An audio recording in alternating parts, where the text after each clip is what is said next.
하나님 말씀 레위기 26장 13절 되겠습니다. 레위기 26장 13절 우리 한 목소리로 읽겠습니다.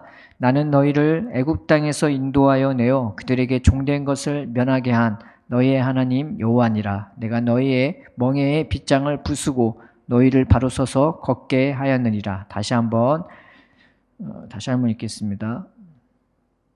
나는 너희를 애굽 땅에서 인도하여 내어 그들에게 종된 것을 면하게 한 너희의 하나님 여호와이니라. 내가 너희의 멍에의 빗장을 부수고 너희를 바로 서서 걷게 하였느니라. 아멘.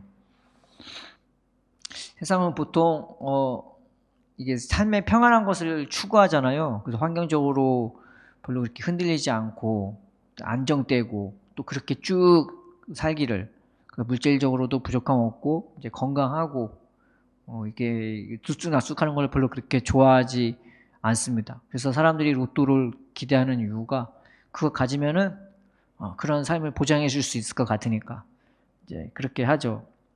그래서 그런 것들을 이 세상에 추구하는데, 저도 이제 하나님의 은혜를 받게 되니까 이제 뭐가 바뀌었냐면은 하나님이 정말로 내게 말씀해 주시니까 이 말씀이 저한테 놀라운 이렇게 능력이 되더라고요. 그래서 제 마음 자체를 확 바꿔버리고요. 삶 속에 이 모든 것이 늘 하나님이 함께 하시는 거를, 하나님 진짜 함께 하시는구나.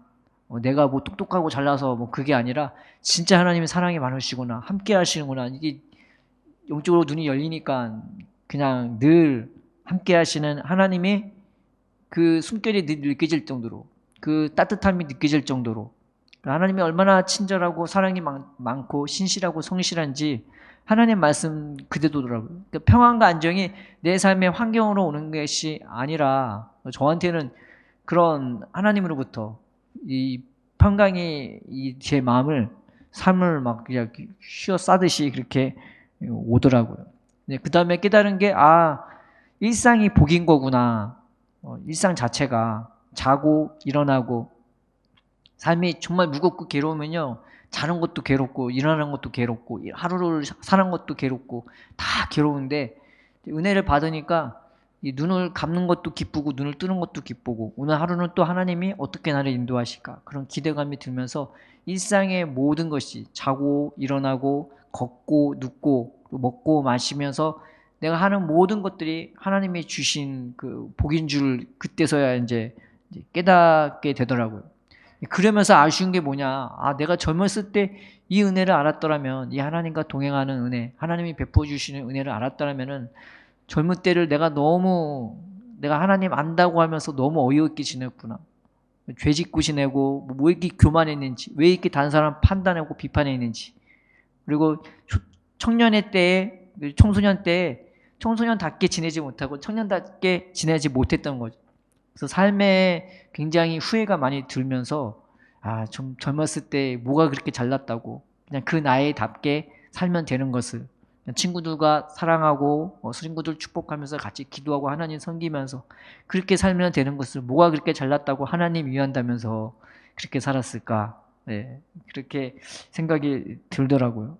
그러니까 하나님은 늘 우리 가운데 함께 하시고 늘 우리 가운데 능력 베풀어 주시고 우리를 인도하심에도 불구하고 지나고 보면 내가 교만하고 내 죄가 너무 이렇게, 내 무지가 죄가 너무 많으니까 하나님의 은혜를 아무리 베풀어 주셔도 깨닫지 못하고 누리지 못하는 것들이 정말 많다라는 거죠.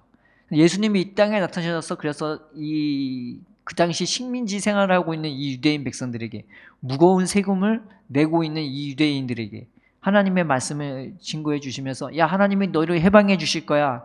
하나님이 너에게 평안한 삶을 줄 거야. 그렇게 말씀하시지 않고요. 야, 얘들아, 하나님이 너희를 얼마나 사랑하는지 아냐? 하나님이 너희를 얼마나 아끼시는지 아냐? 너희는 정말 복된 사람들이라고, 하나님이 너희를 사랑하신다고 그 말씀을 증거해 주셨습니다. 로마인들이 너를 짓누르는 게 아니라 죄가 너희를 무겁게 하고 너희를 짓누르는 거라고 예수님은 그렇게 오히려 말씀을 해 주셨던 거죠. 그래서 예수님이 그 말씀이 참된 것을 가르쳐주기 위해서 증거를 보여주시고 기적과 표적을 그래서 보여주신 거죠. 죽은 자를 살리시고 병든 자를 고치시고, 그리고 연약한 자일수록 예수님은 신기하게 더 그런 사람들을 유해 주셨고 사랑해 주셨고 싸매어 주셨습니다. 그래서 가장 큰 증거는 뭐가 되었냐? 예수님 스스로가 우리들을 위해서 십자가에 못 박혀 죽으신 게 가장 큰 증거가 되었던 거예요. 그래서 누가 이렇게 죽을 거라고 생각도 안 했었죠. 그런데 예수님은 십자가에 못 박혀 죽으시면서 세상보다 무엇이 가장 강한 건지, 무엇이 가장 풍성한 것을 이 십자가를 통해서 보여주셨어요. 십자가에서 막 찌르고 벌거벗기고 욕하고 침뱉고 막 세상에서 비참하고 비굴한 모든 것들은 예수님께 다 쏟아 부었음에도 불구하고 예수님은 그런 것에 전혀 요동하지 않고요. 오히려 그 십자가에서 자기를 괴롭히거나 자기를 찔르거나 자기를 벌거벗겼던 사람들을 위해서, 그 사람들을 포함해서 모든 사람들을 위해서 하나님 저들을 용서해 주세요. 자기들이 하는 것을 알지 못합니다. 라고 하면서 자신의 사랑의 제물로 확 집어 던져 버렸던 것입니다. 그래서 십자가가 예수님의 말씀에 가장 큰 증거가 되었습니다. 하나님이 너희를 얼마나 사랑하는데, 하나님이 너희를 얼마나 아끼시는데. 그래서 로마서 5장 8절에 뭐라고 나와있냐면은 너희가 아직 죄인 되었을 때 그리스도께서 우리를 위하여 죽으심으로 하나님께서 우리에 대한 자기의 사랑을 확증하셨더라고. 딴 걸 통해서 확증하신 게 아니라 제일 크게 확증한 것은 십자가를 통해서, 내가 하나님 몰랐을 때도 주님은 나를 위해 십자가에 못 박혀 죽으시고, 우리가 죄를 지었을 때도 우리를 위해 십자가에 못 박혀 죽으셔서 하나님이 우리를 얼마나 아끼고 사랑하는지를 이 십자가를 통해서 확실하게 보여주셨던 겁니다. 이스라엘도요, 그런 사랑과 구원을 힘입어서 이제 애굽으로부터 구원을 받았어요. 오늘 말씀이 그들이 하나님이 이제 애굽에서 구원하시고 시내산에서 성막을 지으시고 그들 가운데 거하면서 주셨던 말씀인 겁니다. 아직 가나안 땅 떠나기 직전이에요. 그런데 예수님, 그 하나님이 하신 말씀이 내가 너희를 애굽 땅 종되었던 집에서 구원해냈다고, 그리고 너희가 멍에를 맸던 거기서 구원해냈다고 말씀했습니다. 이스라엘이 구원을 받았을 때, 우리가 구원받았을 때 부족한 모습도 나타난 것처럼 이 이스라엘 사람들도 너무 부족한 모습이 나타난 거죠. 하나님이 은혜 베풀 때는 막 좋아하는데 조금만 지나면 바로 변절하는 게 이스라엘 백성이었습니다. 그게 한두 번이 아니었어요. 하나님이 뭐 기적을 베푸시고 이적을 베풀면은 좋아, 감사합니다 막 그랬다가 좀만 힘들고 어려워지면은 바로 뒤돌아서서요, 이 모세 원망하고 하나님 원망하고, 그게 너무나 뒤집어지는 게 너무 잦았어요. 성경 보면은 기적 베풀면 너무 좋아하는데 좀만 힘들면 바로 뒤돌아서 원망, 불평, 시기, 질투 막 그랬던 게 이스라엘의 모습이었던 겁니다. 그러니까 하나님이 이스라엘 백성을 능력으로 구원해 주셨어요. 그래서 애굽에서 그들을 끄집어내셨죠. 자기를 못 살게 굴었던 이 이스라엘 백성, 이 애굽 백성을 하나님이 혼내주셨고요. 그리고 능력으로 구원해 주셨습니다. 그리고 하나님이 기적으로 하늘에서 만나를 내리시고 반석에서 샘물이 터져나오게 하셔갖고요, 그걸로 이스라엘 백성을 40년 동안 먹이셨습니다. 그리고 하나님이 은혜로 그들을 돌보셨던 거죠. 그런다 그런 사랑과 은혜를 받으면서요, 이제 중요한 게 뭐냐면 그들의 죄성이 드러나기 시작하는 거죠. 우리가 예수님의 그 기사를 잘 보면요, 이스라엘 백성의 모습과 예수님의 말씀을 들었던 무리의 모습이 똑같아요. 기적을 베푸면 막 좋아갖고 우르르 몰려들어요. 그런데 좀만 자기에게 뭐가 안 맞다 그러면 또 우르르 떠나가요. 그게 한두 번이 아니었어요. 이스라엘 백성의 모습과 하나님의 말씀을 전해주는 그 예수님에 대한 유대인의 반응이 거의 비슷합니다. 좋을 때는 우르르 몰려드는데 좀 마음에 안 들거나 좀 자기 뜻에 안 맞다 그러면 우르르 떠나가요. 별로 중요한 교리적인 막 그거 붙잡고 그게 맞네 안 맞네 하면서 예수님이 하나님의 사람이네 아니네 그렇게 맞으면서 그들은 예수님을 판단할 줄도 모르는, 볼 줄도 모르는 그런 사람들이었던 거죠. 그래서 이 예수님을 따랐던 무리들 중에서도 그들 안에 있는 진짜 죄가 막 드러나기 시작하는, 몰랐죠. 예배 열심히 드리면은 죄 안 짓는 건 줄 알았어요. 하나님, 내가 열심히 금식하고 기도하고 봉사하고 그러면은 죄 안 짓는 건 줄 알았는데 예수님이 가까이 와서 말씀을 증거하니까 이 그들 가운데 죄가 막 드러나기 시작한 거죠. 이스라엘도 똑같았습니다. 하나님이 그들에게 능력 베푸고 기적을 베풀고 이제 은혜를 베풀었는데, 이제 말씀을 증거해 주면서 하나님과 같이 이제 동행하기 시작하는데, 그러면서 그들의 죄성이 이제 드러나는 겁니다. 연약함도 드러나고요, 그들의 무지도 드러나고, 그들에게 미련함도 드러나고, 그리고 애국적인 마인드가 그 중에 너무나 세뇌가 되어 있어 갖고요, 몸은 구원받았는데 여전히 마음은 애국을 향해 있어요. 거기서 고통받고 거기서 슬프고 괴로움, 그거는 싫지만 애굽에서 만난 것들은 먹어야 되는 거예요. 거기서 무겁게 짓누르고 비천하게 살았던 건 싫었지만 애굽에서 봤던 피라미드 정점에 자기도 올라가기를 원하는 거예요. 자기도 높아지기 원하고 대단해지기를 원하고, 그 피라미드 안에 여러 가지 보물들, 황금들 다 집어넣은 것처럼 자기도 많은 것들을 갖고 소유하기를 원하고, 자기도 그 애굽에서 고난받고 슬픈 건 싫지만 그 애굽 사람들이 입었던 여러 가지 좋은 그 금가락지, 목걸이, 귀걸이, 코걸이 뭐 다 자기도 차고 싶은 거예요. 그러니까 몸은 애굽에서 나왔는데 여전히 하나님의 은혜를, 능력을 보면서도 하나님이 그들에게 무엇을 주시고 무엇을 은혜를 베푸는지 그들은 깨닫지 못했던 거죠. 그래서 레위기 19장 4절에 이제 뭐라고 나오냐면요, 이런 말씀이 있습니다. 너희는 헛된 것들에게 향하지 말며 너희를 위하여 신상들을 부어 만들지 마라. 나는 너희 하나님 여호와라. 나는 여호와 너희 하나님이야. 그들의 마음이 헛된 데로 향하지 않게 해달라고, 세상으로 향하지 않게 너희가 하라고, 애굽으로 향하지 않게 하라고, 나에게 향하라고.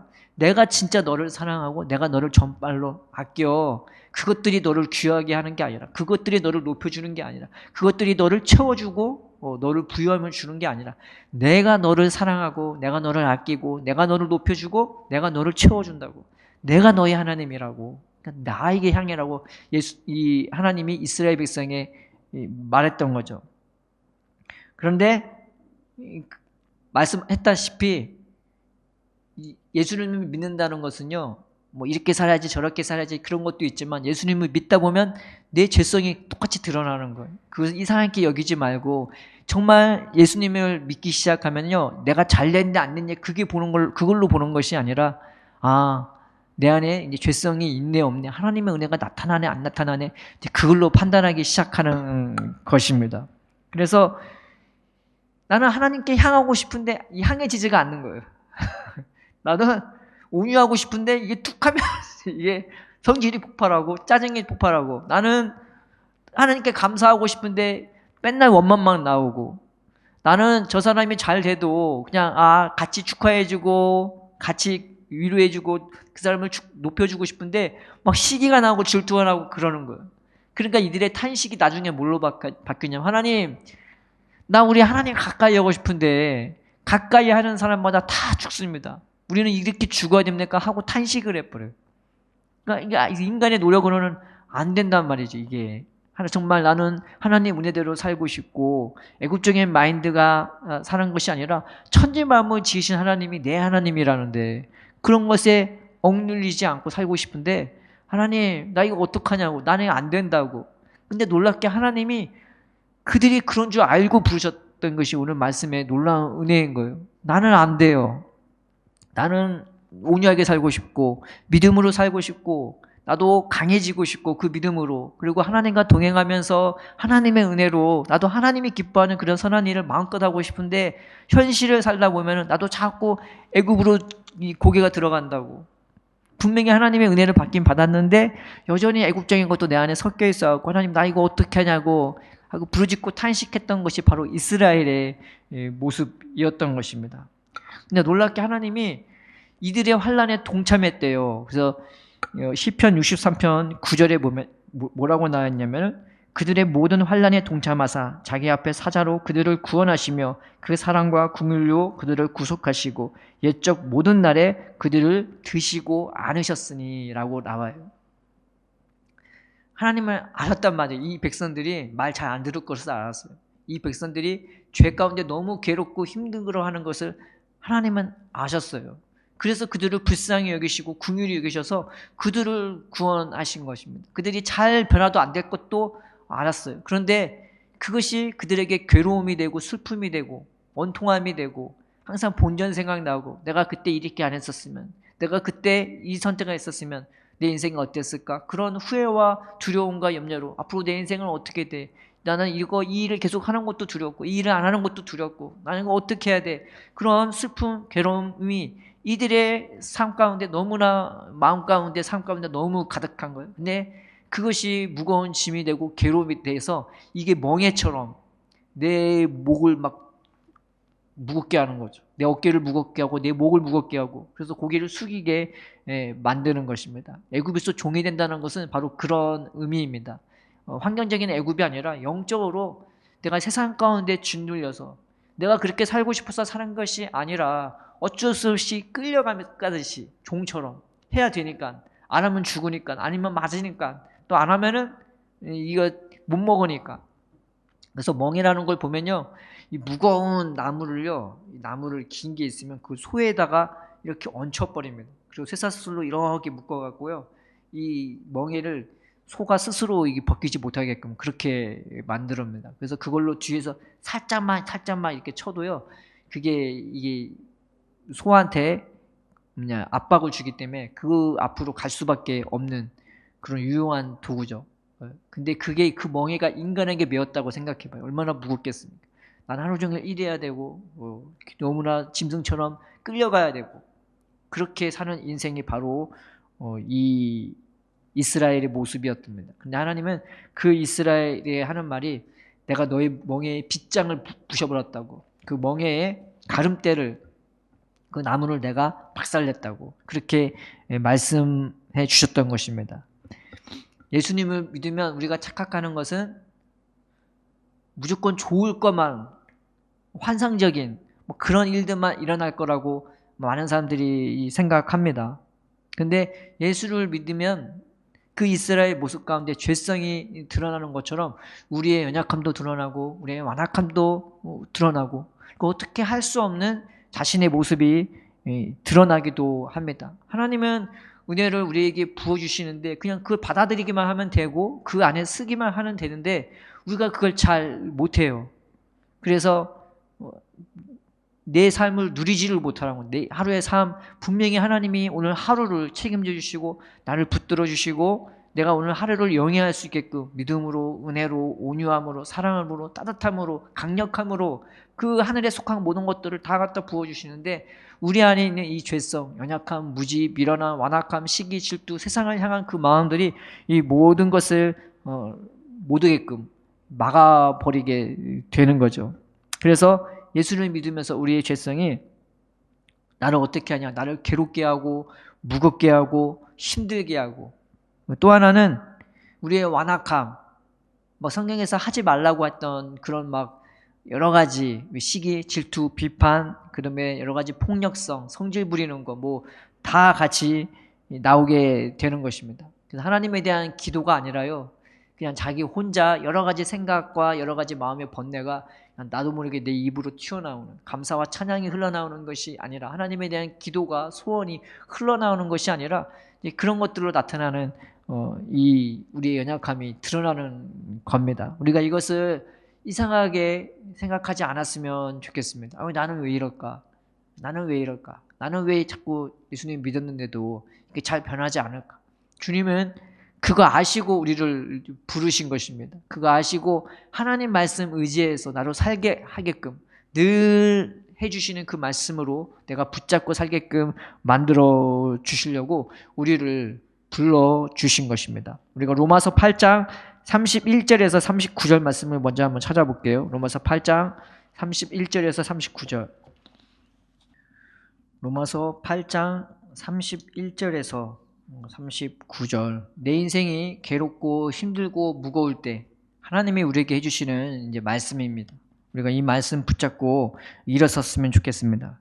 그런즉 이 일에 대하여 우리가 무슨 말하리요? 만일 하나님이 우리를 위하시면 누가 우리를 대적하리요? 자기 아들을 아끼지 아니하시고 우리 모든 사람을 위하여 내주시니가 어찌 그 아들과 함께 모든 것을 우리에게 주시지 아니하겠느냐? 누가 능히 하나님께서 택하신 자들을 고발하리요? 의롭다 하신 이는 하나님이시니 누가 정죄하리요? 죽으실 뿐 아니라 다시 살아나신 이는 그리스도 예수시니 그는 하나님 우편에 계신 자요 우리를 위하여 간구하시는 자신이라. 누가 우리를 그리스도의 사랑에서 끊으리요? 환난이나 공고나 박해나 기근이나 적신이나 위험이나 칼이랴. 기록된 바 우리가 종일 주를 위하여 죽임을 당하게 되며 도살당한 양같이 여김을 받았나이다 함과 같으니라. 그러나 이 모든 일에 우리를 사랑하시는 이로 말미암아 우리가 넉넉히 이기느니라. 내가 확신하노니 사망이나 생명이나 천사들이나 권세자들이나 현재일이나 장래일이나 능력이나 높음이나 깊음이나 다른 어떤 피조물이라도 우리를 우리 주 그리스도 예수 안에 있는 하나님의 사랑에서 끊을 수 없느니라.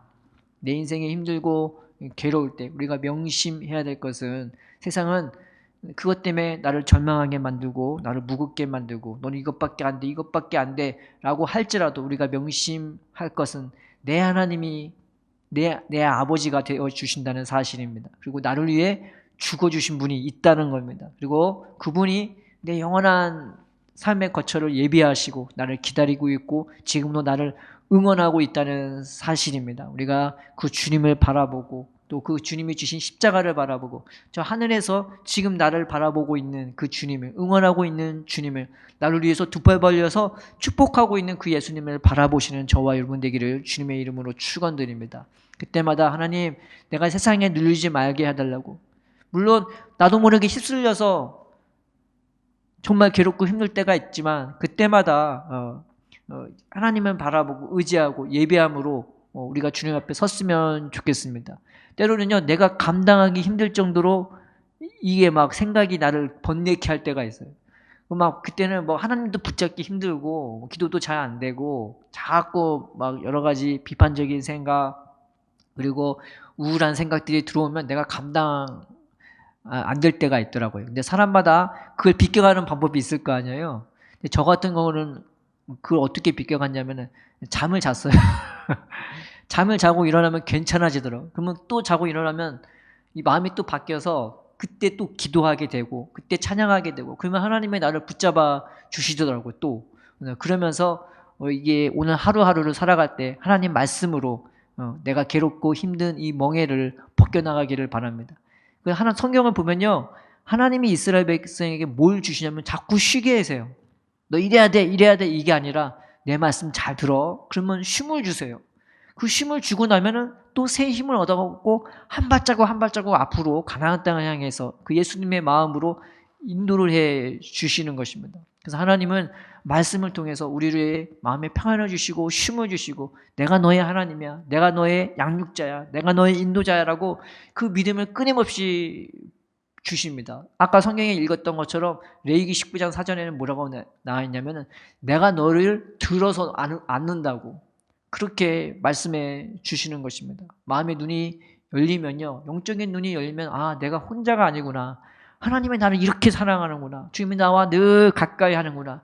나 삶은 나 혼자 가는 것이 아니라 주님이 나를 품으시고 안고 가시는구나 라는 것을 우리는 분명히 알 수가 있는 것입니다. 또 하나는 죄성이 드러날 수 있어요. 여러 가지 시기, 질투, 세상 욕심 막 그런 것들이 내 안에서 일어날 때가 있는 거죠. 그거에 대해서 우리가 말씀을 하나 참조하고자 합니다. 골로새서 3장 5절에서 10절, 로마서 뒤에 있어요. 골로새서 3장 5절에서 10절,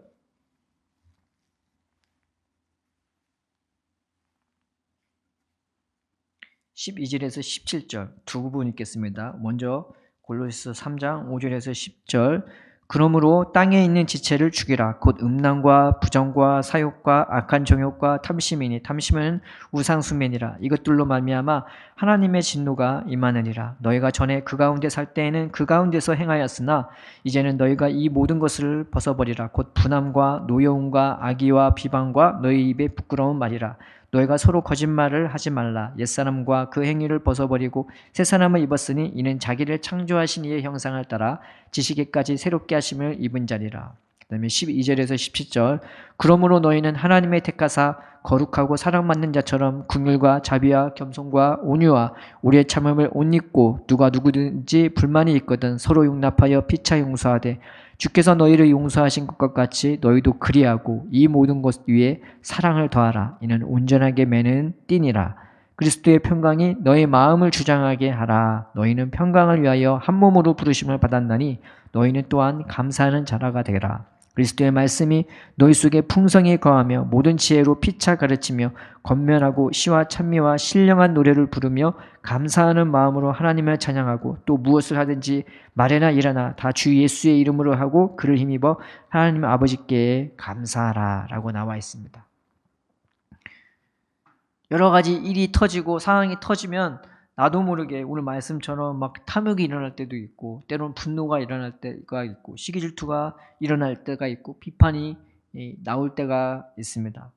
그때마다 하나님, 내가 예수님 모습으로 드러나게 해달라고 비판하고 정죄하고 가르치려는 그런 모습이 아니라 하나님 말씀에 순종할 수 있는, 그리고 하나님 말씀에 감사하며 살아갈 수 있는, 그리고 사랑할 수 있는 사람이 되게 해달라고. 하나님은 우리를 바꾸려고 하지 환경을 바꾸려는 것은 두 번째, 세 번째인 것입니다. 내가 나한테 어떤 재능을 주는 것은 두 번째, 세 번째고요. 하나님 우리 존재 자체를 바꿔나가려고 주시는 것이죠. 내가 믿음 안에 바로 서서 그 하나님의 그 백 안에서, 그 하나님의 그 말씀 안에서 우리가 일어설 수 있게끔, 그리고 우리가 살아갈 수 있게끔 만들어 주시려고 우리를 불러주신 것입니다. 그래서 이스라엘 백성을 광야에서 40년 동안 살게 하신 것은요, 그걸로 세상 것 의지하지 않고 하나님만 의지해서 글을 쓸 수 있게끔, 그래서 그 하나님 의지하는 것을 통해서 눈에 보이는 환경도 하나님 말씀 따라 기쁨으로 순종할 수 있게끔 그렇게 바꿔주시려고 광야 40년이라는 그 생활을 허락해 주신 것입니다. 우리는 나중에요, 이 땅이 아니라 저 영원한 하나님 나라 가서 주님과 같이 다스릴 거 아닙니까? 근데 이 땅은 어떤 기간이냐? 그 하나님의 나라에서 내가 어떤 모습으로 통치할지 그걸 미리 배우는 기간입니다. 그러니까 그 하루하루를 살아가면서 예수님의 마음을 배울 수 있도록 하나님, 내 마음에 비판이 있지 말게 하시고, 내 마음에 분함이 있지 말게 하시고, 노여움이 있지 말게 하시고, 악의가 있지 말게 하시고, 그렇다고 무감각하거나 무정한 마음이 아니라 예수님 마음으로 주님 채워달라고, 우리가 주님 앞에 그런 것들을 이제 구해야 할 줄로 믿습니다. 삶의 하루하루 순간순간마다 하나님 그냥 지나가는 순간순간이 되지 말게 해달라고. 은혜가 받으면요, 이 단어 하나하나가 내 입에서 그냥 나가지가 않더라고. 하나님이 내 입술을 붙드시고 내 마음을 붙잡아 주시면 하나하나를 통해서 다 은혜가 되게 만들고, 또 삶 속에서 보여지는 모든 것들 하나하나가 다 보석처럼 바뀌어요. 우리는 말하기를 저거는 비싸니까 저것만 가치가 있고 이거는 안 비싸니까 가치가 없고 라고 말하겠지만은 하나님 눈에는 다 말씀으로 창조된 것입니다. 그래서 은혜를 받으면요, 이 마음과 영이 새로워져서 이제 보이는 것, 듣는 것, 그런 것들을 이제 주님이 다 바꿔서 하나님의 은혜로 살 수 있게끔, 오늘 말씀처럼 사랑하면서, 겸손하면서, 거룩하면서, 그리고 겸손과 온유와 오래 참음으로 살 수 있게끔, 그 하나님 성품의 모든 것들을 우리를 채워주시고 입혀주시고 우리를 그렇게 바꿔 나가시려고 주님은 우리를 불러주신 것입니다. 그래서 하루가 우리에겐 기회인 것입니다. 하루가 우리에게는 내가 하나님의 그것을 발판으로 하나님을 의지할 수 있게끔 만들어주는 도구가 되어지는 것입니다. 세상에 보면은 홍수도 나고 폭풍도 지나가고 그 다음에 화산도 터지고 그래요. 그런데요, 놀라운 것은 그 홍수가 지나간 자리가 나중에 보면은 더 이렇게 영양분이 많아지고요. 그리고 폭풍이 지나간 다음에 나무가 더 결실을 더 많이 하게 되고요. 화산이 지나간 다음에 그 주변이 다 비옥해집니다. 그래서 그런 세상 풍파가 결단코 나쁜 것만은 아니라는 겁니다. 그래서 여러분, 화산이 지나간 다음에 거기서 뭐가 이제 발생하기 시작하면은 보석이요, 어디서 보통 주로 나냐면 이 화산이 지나간 자리에서 오랜 세월을 거쳐서 오랜 세건 뜨거운 것들을 견디면서 이 결정되어지는 것이 이 보석이거든요.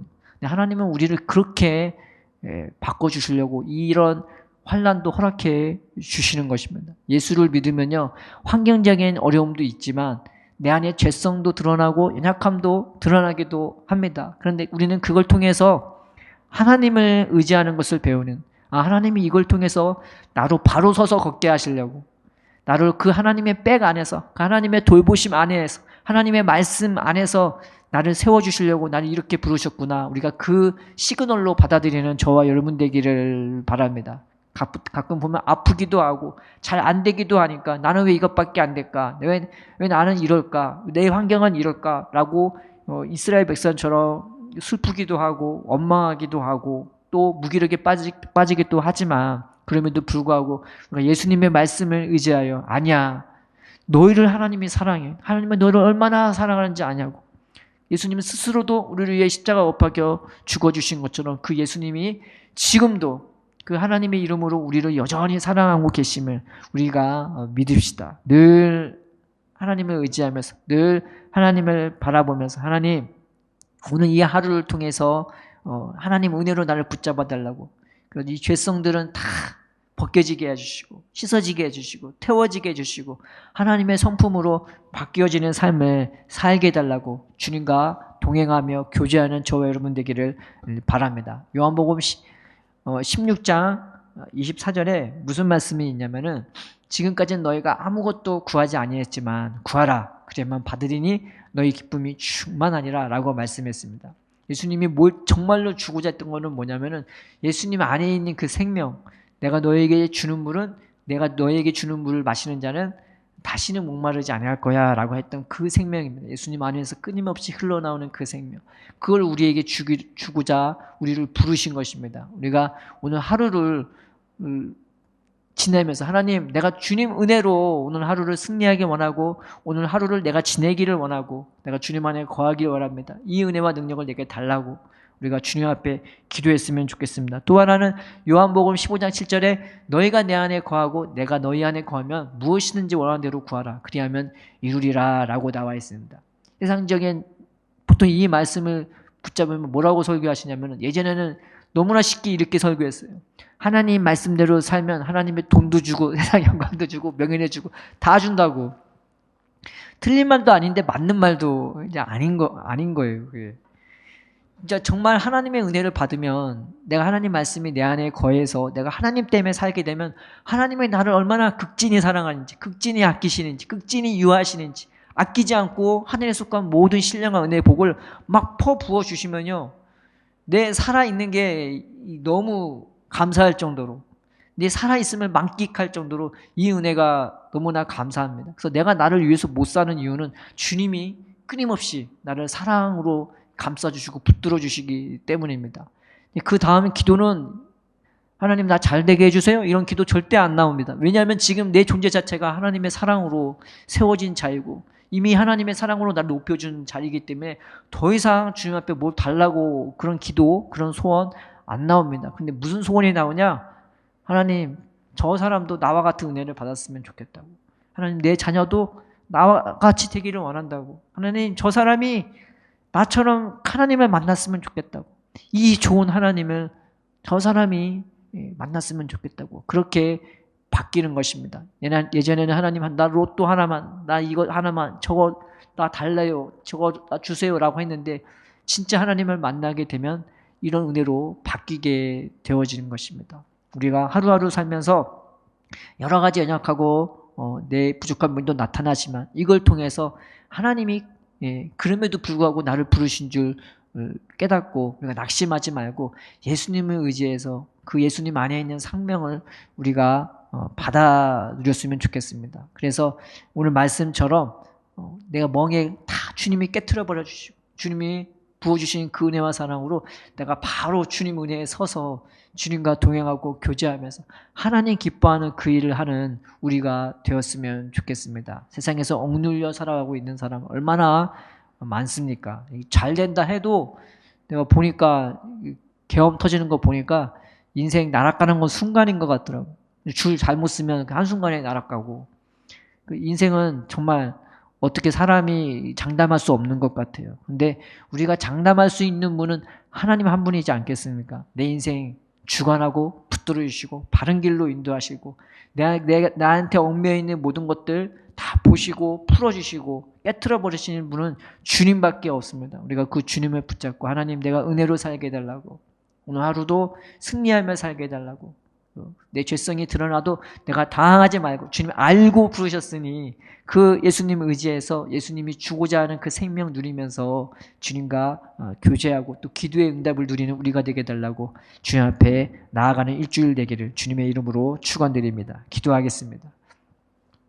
살아계신 하나님 아버지 감사합니다. 우리의 삶이 무엇이간데 우리의 인생이 무엇이간데 하나님 세상 가운데 허덕이면서 세상 가운데 짓눌리면서 살아가는 우리들을 불쌍히 여기시고 긍휼히 여기셔서 우리에게 참된 생명과 자유를 주시려고 부르셨습니까?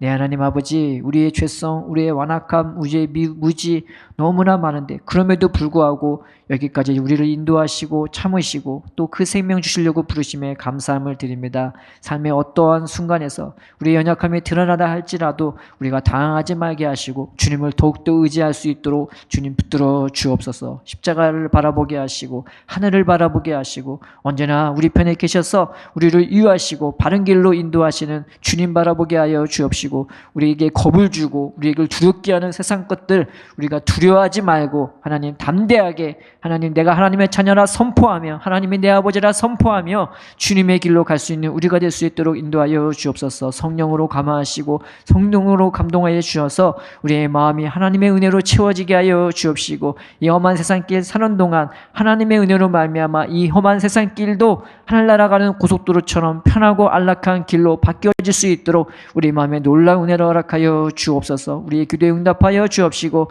날마다 기쁨과 감사와 찬양으로 주님의 손 붙잡고 하늘길을 갈 수 있는 우리가 될 수 있도록 주님 축복하여 주시옵소서. 감사하며 예수님의 이름으로 기도드립니다. 아멘.